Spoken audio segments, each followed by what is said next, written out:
I'm about to say something that might make the sourdough bakers very upset. What if all those stretch and folds are completely unnecessary? Because traditional sourdough says you need to babysit your dough for 2+ hours. Mix it, wait 30 minutes, stretch and fold, wait another 30 minutes, stretch and fold again, and again, and again. That's 4 stretch and folds over 2 hours of standing around your kitchen like a dough babysitter. But what if I told you there's another way? One where you mix the dough and walk away for an entire day, 24 hours, and still get amazing bread. Today we're testing my loaded potato lazy sourdough versus traditional never-ending stretch and fold sourdough to see if these 2 hours of dough babysitting are actually worth it. By the way, I'm MJ, founder of loadedpotato.org and your refrigerator eliminator. Amazingly delicious meals straight from the pantry. I love good food, but I do not love complicated cooking systems that take half the day.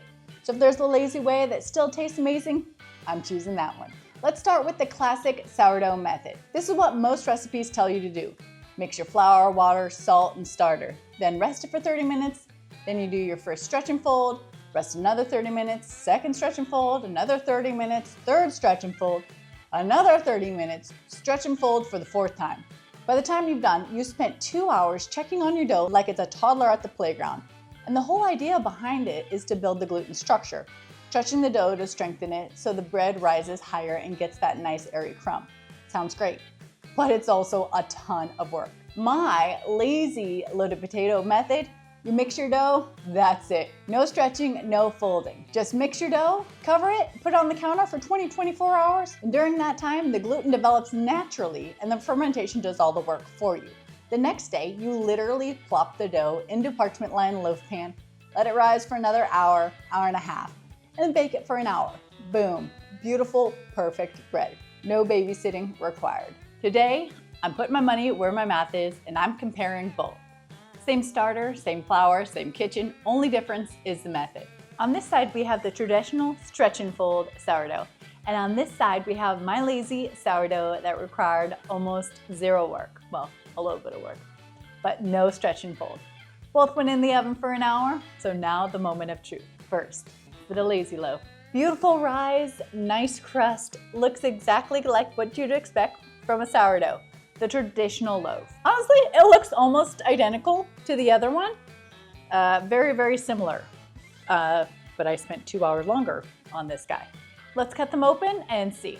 Traditional loaf first. Great crumb, nice holes, exactly what I love about my sourdough. Lazy loaf, it is so easy. Now for the stretch and fold. The stretch and fold loaf, well, looks almost identical.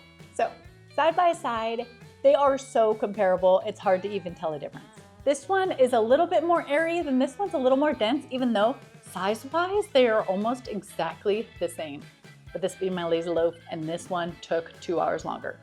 So I'd say maybe it's like 5% better as far as a little more holy, but for 2 hours of work, not having it. My lazy loaf wins hands down for sure. If this little 5% extra is worth it to you, go for it if you've got 2 hours laying around and nothing better to do. Personally, I will always stick with the lazy plan if it gives me almost the same results. Conclusion. Is the stretch and fold method bad? No, it absolutely works. But the real question is it worth 2 hours of babysitting your dough? For most people, probably not. Because the lazy sourdough method still gives you amazing bread with almost no effort. And honestly, bread that actually gets made is better than a complicated recipe that you never have time for.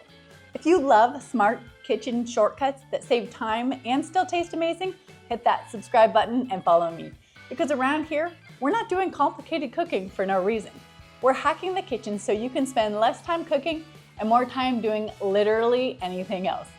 And if you want more easy recipes that work from your pantry with almost no prep, head over to loadedpotato.org because dinner and bread should never feel like a full-time job. loadedpotato.org.